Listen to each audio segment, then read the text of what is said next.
Hello dear students, good morning. Myself Santosh Pandey from Jagatjit Inter College Economics Ravasti. Today's topic belongs to synthesis. Today I will teach you how to make simple sentence by using past participle and perfect participle. Before it you had been taught how to make simple sentence by using present participle. आज आपको past participle और perfect participle के माध्यम से simple sentence कैसे बनाया जाए यह बताया जाए। जैसा कि इसके पहले जो वीडियो अपलोड किया गया था आप लोगों ने देखा होगा, उसमें सिंपल सेंटेंस बनाने के लिए बाय यूजिंग प्रेजेंट पार्टिसिपल बताया गया। तो सिंपल सेंटेंस के बारे में भी पिछले वीडियो में चर्चा हुई थी। सिंपल सेंटेंस कैसा होना चाहिए, यदि आप लोगों में से किसी ने वह वीडियो नहीं देखा हो तो भी देख लेंगे तो कॉन्सेप्ट आपको क्लियर हो जाएगा। आज पास्ट पार्टिसिपल और परफेक्ट पार्टिसिपल के माध्यम से कैसे सिंपल सेंटेंस का निर्माण करेंगे यह आपको बताया जाए। तो सबसे पहले by using past participle. What is past participle, you have to know it. आपको जानना है कि पास्ट पार्टिसिपल है क्या। पास्ट पार्टिसिपल का अर्थ होता है वर्ब का थर्ड फॉर्म। वर्ब के थर्ड फॉर्म को ही पास्ट पार्टिसिपल माना जाता है। अर्थात सिंपल सेंटेंस जब हम बनाएंगे तो वाक्यों को जब एक में जोड़ेंगे तो वर्ब के थर्ड फॉर्म का यूज करेंगे तो निश्चित रूप से वह पास्ट पार्टिसिपल का यूज माना जाएगा। पास्ट पार्टिसिपल का यूज किस तरह के वाक्यों में होता है, what should be the condition of sentence, वाक्य का कंडीशन क्या होना चाहिए, you have to know it. आपको ये जानना है कि वाक्य किस दशा में हो तब हम पास्ट पार्टिसिपल अर्थात वर्ब के थर्ड फॉर्म का यूज करेंगे। तो पेयर अटेंशन, ध्यान से सुने। आपके सामने जब वाक्य दिया गया हो तो उस वाक्य में कर्ता के द्वारा जो कार्य हो रहा उसी कार्य से ही संबंधित कोई कार्य बहुत पहले अर्थात पास्ट में अतीत में हुआ हो, ऐसी स्थिति अगर वाक्य में पाई जाए तो निश्चित रूप से उस वाक्य को जोड़ने के लिए पास्ट पार्टिसिपल अर्थात वर्ब के थर्ड फॉर्म का यूज किया जाए। आई होप आप समझ गए होंगे कि कर्ता के द्वारा जो कार्य किया जा रहा है उसी से संबंधित कोई एक कार्य बहुत पहले हो गया, अतीत में हुआ, ऐसा दिखाई दे वाक्य में, तो उन वाक्यों को जोड़ते समय आप पास्ट पार्टिसिपल अर्थात वर्ब के थर्ड फॉर्म का यूज करेंगे। Now you have to know how to use past participle to make simple sentence. अब आपको ये जानना है कि सिंपल सेंटेंस बनाने के लिए पास्ट पार्टिसिपल का यूज कैसे करते हैं। तो पास्ट पार्टिसिपल अर्थात वर्ब के थर्ड फॉर्म का प्रयोग एक एडजेक्टिव वर्ड के रूप में होता है, अर्थात वह वर्ब का थर्ड फॉर्म विशेषण का रूप ले लेता है। और जब वह विशेषण का रूप लेगा तो वाक्य में लिखे हुए, वाक्य में आए हुए किसी नाउन शब्द के पहले ही वह स्थान लेगा, और यदि वह कॉम्प्लीमेंट सहित होगा तो नाउन शब्द के बाद स्थान लेगा। जैसा कि एग्जाम्पल के माध्यम से जब बताया जाएगा तो आपके समझ में निश्चित रूप से आ जाएगा। जैसा कि एग्जाम्पल देखें, आई सा मैन, फर्स्ट सेंटेंस आई सा मैन, मैंने एक आदमी देखा। अब आपको बताया गया था कि वाक्य जो पहला रहेगा उसी से संबंधित कोई कार्य बहुत पहले घटित हुआ होगा। अब देखें, द मैन वाज वुंडेड, आदमी घायल था, अर्थात आई ने मैन को देखा था, मैंने आदमी को देखा, मैंने आदमी को देखने का कार्य किया। अब इसी वाक्य से संबंधित अतः इस वाक्य में आए हुए शब्द मैन से ही संबंधित कोई एक कार्य बहुत पहले हुआ है। लिखा था मैन वाज वुंडेड, आदमी घायल था। इसका मतलब घायल पहले था और हम देख रहे हैं इस समय। तो निश्चित रूप से वह शर्त यहाँ पर स्पष्ट हो गया कि वाक्य से संबंधित कोई कार्य बहुत पहले घटित हो गया होगा और उस वाक्य में वर्ब का थर्ड फॉर्म ऑलरेडी रहेगा, उसी को हम पास्ट पार्टिसिपल मानेंगे। तो वाक्य में वर्ब का थर्ड फॉर्म यहां दिखाई दिया वुंडेड, यह है पास्ट पार्टिसिपल। अब इसी का यूज करके हम दोनों वाक्यों को एक कर देंगे। जैसा कि आपको बताया गया कि वह पास्ट पार्टिसिपल अर्थात वर्ब का थर्ड फॉर्म एडजेक्टिव का स्वरूप लेगा, विशेषण शब्द का स्वरूप लेगा। तो विशेषण शब्द का प्रयोग कहाँ होता है?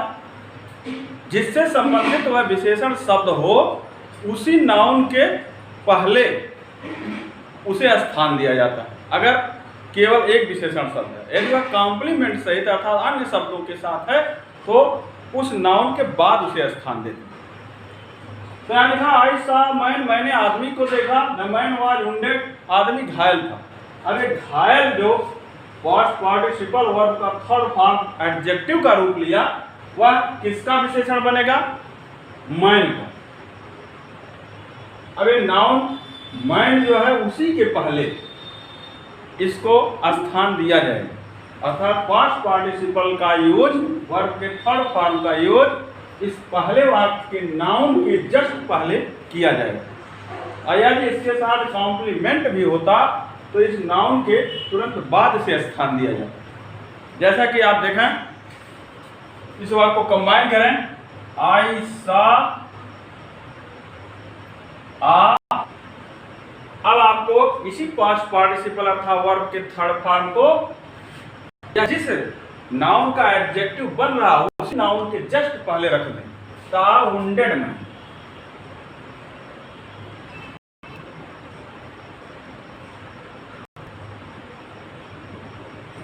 तो हो गया आई सा आ वुंडेड मैन, मैंने एक घायल आदमी को देखा। लिखा था आई सा मैन, मैंने एक आदमी को देखा, द मैन वाज वुंडेड, आदमी घायल था। तो उसे एक वाक्य में सिंपल के रूप में कंबाइन जब कर दिया तो हो गया आई सा वुंडेड मैन, मैंने घायल आदमी को देखा। आई होप आप समझ गए होंगे कि वर्ब का थर्ड फॉर्म वाक्य में मौजूद रहेगा, उसे ही विशेषण का रूप दे करके आप नाउन के जिस नाउन से संबंधित वह एडजेक्टिव का काम करेगा उसी के जस्ट पहले उसे रख देंगे, वही पास्ट पार्टिसिपल माना जाएगा और वह विशेषण का भी स्वरूप माना जाएगा। इस तरह सिंपल का स्वरूप यह हो गया। सेकंड एग्जांपल देखें। सेकंड एग्जांपल लिखा है on the way to her school Puja saw hut it was burn. There are 3 sentences. You have to combine दो sentences to make simple. First sentence कह रहा on the way to her school, अपने school जाने वाले रास्ते पर पूजा saw हट, पूजा ने एक झोपड़ी देखा, इट वाज बर्न, यह जली हुई थी अर्थात जल गई थी। आप ध्यान देंगे, आपको बताया गया कि वाक्य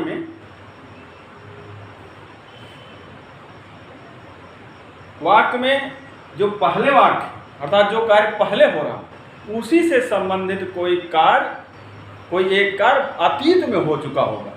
तो कौन सा कार्य हो रहा?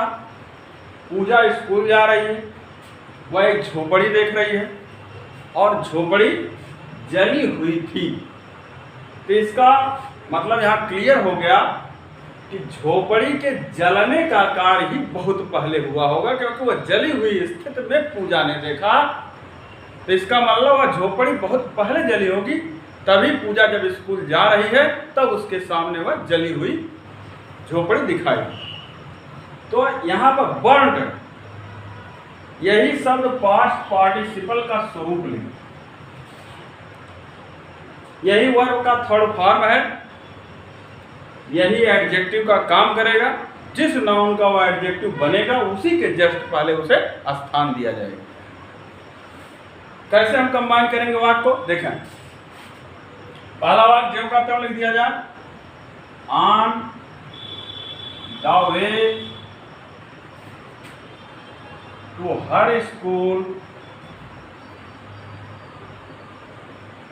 वाक्य समाप्त हुआ, कामा दे रहे हैं। पूजा सा आ। अब यह बर्न अर्थात जला हुआ, जली हुई, किसका विशेषण बना? हट। इस नाउन का विशेषण बना और एक वर्ड में है विशेषण के रूप में, वर्ब थर्ड है, उसे विशेषण का स्वरूप देकर इसी नाउन के जस्ट पहले रख दें। अब बर्न हट।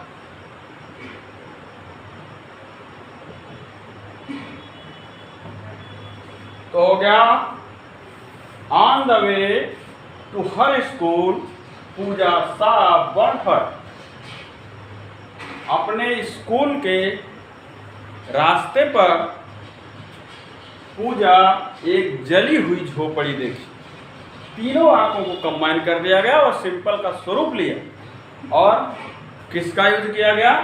पास्ट पार्टिसिपल का यूज किया गया। वर्ब का थर्ड फॉर्म जो विशेषण का रूप लिया और वाक्य को कंबाइन कर दिया जो सिंपल का स्वरूप ले लिया। आई होप आप समझ गए होंगे किस तरह से आप पास्ट पार्टिसिपल का यूज करते हुए वाक्य को सिंपल बनाएंगे। यानी जिस चीज का विशेषण बनेगा वर्ब का थर्ड फॉर्म, उसी के जस्ट पहले आपको उसे रख देना। अब थर्ड एग्जांपल है, जैसा कि आपको बताया गया कि यदि पास्ट पार्टिसिपल अर्थात वर्ब का थर्ड फॉर्म कॉम्प्लीमेंट सहित हो अर्थात अन्य शब्दों के साथ हो, जरूरी शब्दों के साथ हो, तो आपको नाउन के पहले नहीं बल्कि नाउन के बाद उसे रखना हो, क्योंकि वो अकेला एक शब्द नहीं होगा, उसके साथ अन्य शब्द भी होंगे, वह फ्रेज का रूप ले लेगा। तो निश्चित रूप से उसके साथ जो जरूरी शब्द भी होंगे उनको भी रखना होगा। इसलिए नाउन के जस्ट पहले नहीं बल्कि नाउन के बाद रखना होगा, क्योंकि नाउन के जस्ट पहले केवल एक शब्द का स्थान हो सकता है विशेषण से शब्द के रूप में, और जब कई शब्द हो जाएंगे तो उन्हें बाद में रखा जाएगा। जैसा कि यह उदाहरण है, देखा आई सा डेड बॉडी, मैंने एक मृत शरीर देखा। First sentence. सेकंड सेंटेंस करा इट वाज कवर्ड, यह ढका हुआ था, विद अ व्हाइट क्लॉथ, एक सफेद कपड़े से। अर्थात जो कार्य पहले वाक्य में हो रहा है उसी से संबंधित एक कार्य बहुत पहले हो चुका है, अतीत में हो चुका, जिसे मैंने देखा नहीं। मैंने तो डेड बॉडी को देखा, लेकिन यहाँ क्या है, वह डेड बॉडी सफेद कपड़े से ढकी थी, तो सफेद कपड़े से ढकी मैंने देखा, कब ढका गया मैंने नहीं देखा। इसका ढकने का कार्य बहुत पहले हुआ होगा, तो वही क्रिया पास्ट पार्टिसिपल का स्वरूप लेगी और उसी का यूज हमको पहले वाक्य में करना। लेकिन अब इस कवर्ड के साथ साथ जरूरी कुछ वर्ड्स ये भी हैं, विद अ व्हाइट क्लॉथ, सफेद कपड़े से ढका हुआ था, उसे भी क्लियर करना है। इसलिए अब केवल कवर्ड नहीं बल्कि covered with a white cloth, इसको रखना होगा। तो 1 2 3 4 5 वर्ड्स हो गए। अब नाउन के पहले जिस नाउन का विशेषण बनेगा उसके जस्ट पहले उसको स्थान नहीं दिया जा सकता, क्योंकि सिंगल नहीं है, कई वर्ड है, इसलिए नाउन के बाद स्थान दिया जाएगा। जैसे देखें, आई सा अ डेड बॉडी,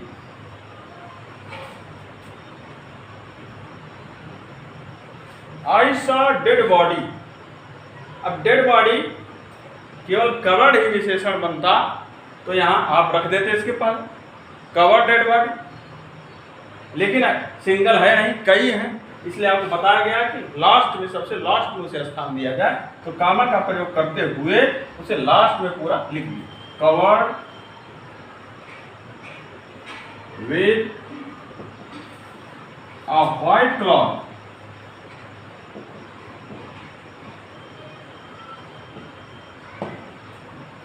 तो हो गया आई सा dead body covered with a white cloth, मैंने सफेद कपड़े से ढका हुआ एक मृत शरीर देखा।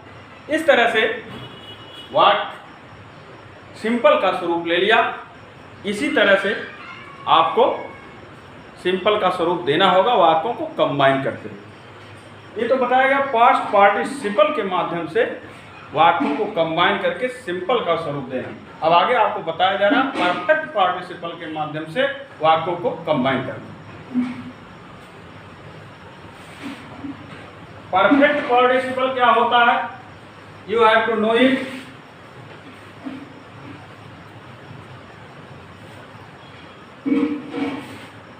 ये सिंपल वाक्य बनाने का रूल्स जो बताया जा रहा है वो पार्टिसिपल के माध्यम से बताया जा रहा है। इसके पहले प्रेजेंट पार्टिसिपल, फिर आज के वीडियो में पास्ट पार्टिसिपल और परफेक्ट पार्टिसिपल के माध्यम से वाक्यों को सिंपल बनाना बताया जा रहा है। लेकिन कंडीशन वाक्य का क्या होना चाहिए उस पर आप ध्यान देंगे, तभी इन पार्टिसिपल का यूज किया जाएगा जब वो कंडीशन वाक्य में दिखाई दे। Now you have to know how to use perfect participle to make simple sentence. Perfect participle, you have to know what is perfect participle. आपको जानना है परफेक्ट पार्टिसिपल क्या है। तो परफेक्ट पार्टिसिपल होता है हैविंग प्लस वर्ब थर्ड अथवा having been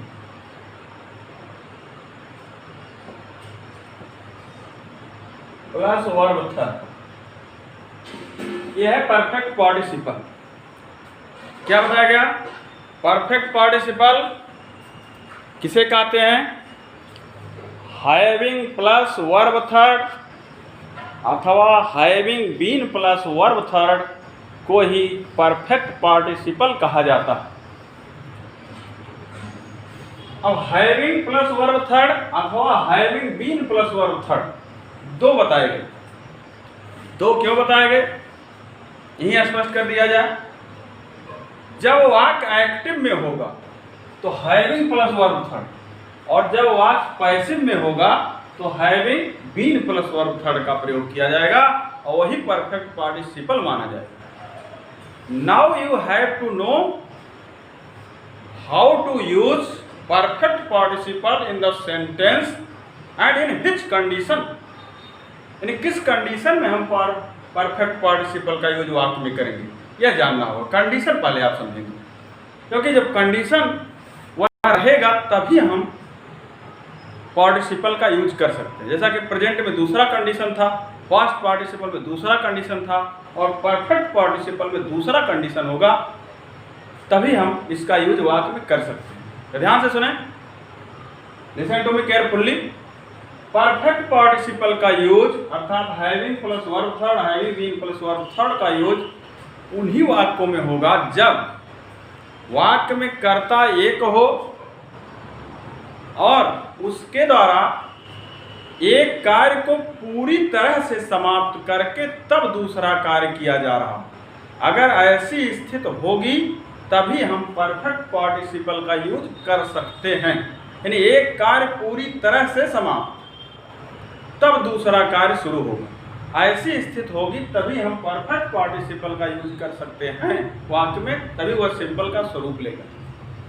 now you have to know how to use perfect participle in the sentence. अब आपको जानना है कि सेंटेंस में परफेक्ट पार्टिसिपल का यूज कैसे करेंगे, जैसा कि एग्जांपल के माध्यम से आपको समझाया जा रहा है। जैसे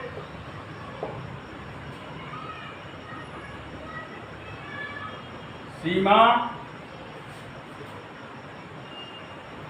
finished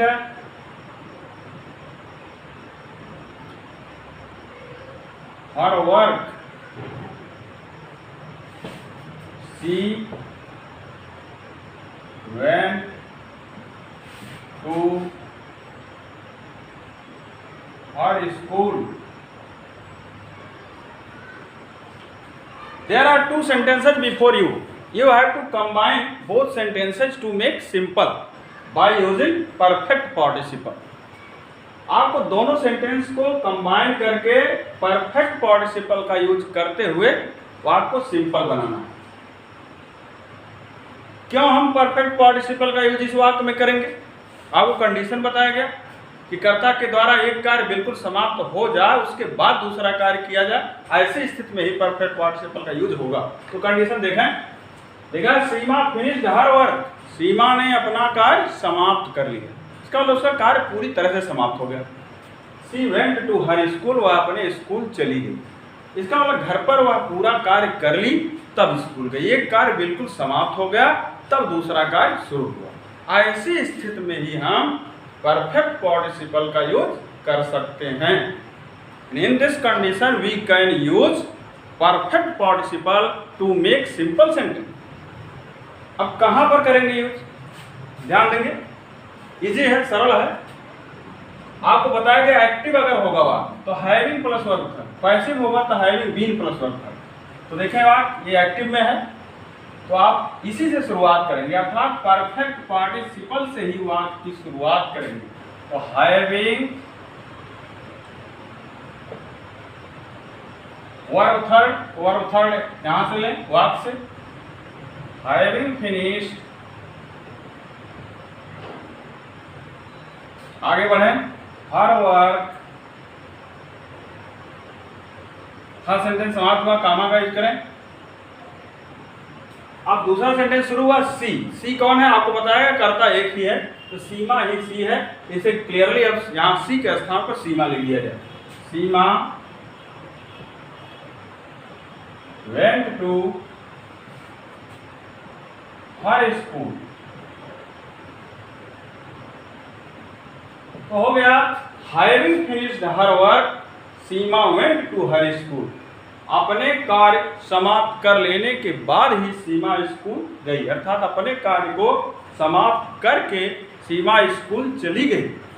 इसी तरह से कोई भी वाक्य हो, अगर कर्ता एक है और एक कार्य बिल्कुल समाप्त है तब दूसरा कार्य हो रहा है, तो ऐसी स्थिति में आप हैविंग प्लस वर्ब थर्ड ही दिखाई देगा पहले ही वाक्य में कर्ता के बाद। ये वर्ब सेकंड है, लेकिन वर्ब सेकंड यहाँ सेकंड के रूप में, लेकिन यहाँ थर्ड के रूप में माना जाएगा, क्योंकि फिनिश्ड सेकंड भी है थर्ड भी है, हैविंग के साथ इसे थर्ड माना जाएगा। तो हैविंग फिनिश्ड आगे बढ़ जाएंगे और दूसरे वाक्य को उसी में कंबाइन कर देंगे। एक्टिव में तो यह रूल आप अपनाएंगे, हैविंग प्लस वर्ब थर्ड। यहाँ पर परफेक्ट पार्टिसिपल का यूज करके वाक्य को सिंपल का स्वरूप दे दिया गया।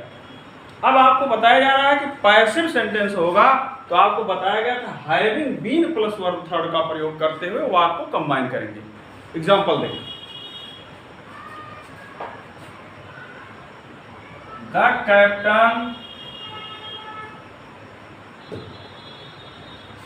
Was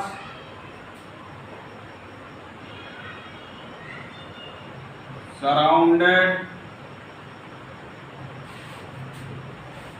by the enemy।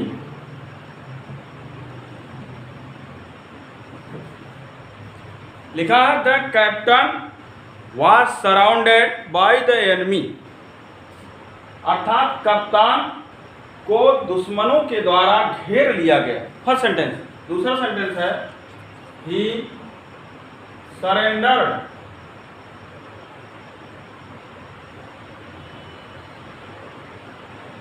he surrendered। There are two sentences before you. You have to combine both sentences to make simple by using perfect participle। क्योंकि कंडीशन हो, एक कार्य बिल्कुल समाप्त तब दूसरा कार्य हो रहा है, लेकिन वाक्य पैसिव में है। पहला वाक्य देखें ध्यान से, पैसिव में।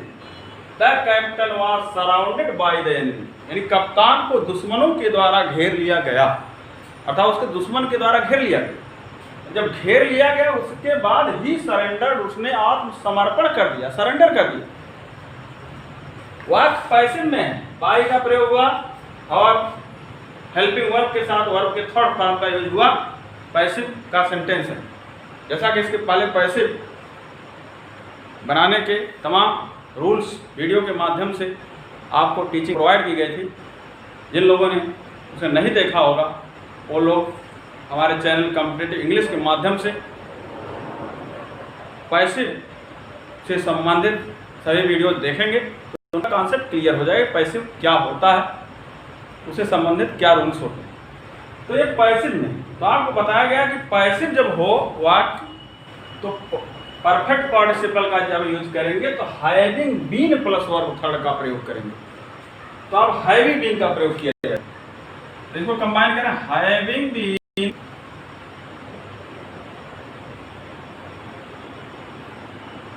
Having been plus verb third, verb third कहाँ है? सराउंडेड।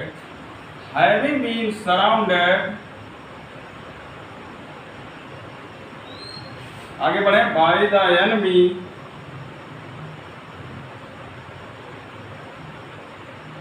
पहला वाक्य समाप्त हुआ, कामा में यूज करें, हो गया having been surrounded by the enemy, दुश्मन के द्वारा घेर लिए जाने के बाद अथवा घेर लेने पर। अब दूसरा वाक्य हुआ ही सरेंडर्ड, वह आत्मसमर्पण कर दिया। कौन? कैप्टन, कैप्टन को ही घेरा गया, तो यहाँ ही कौन है? कैप्टन है, तो ही के स्थान पर कैप्टन लिखा, द कैप्टन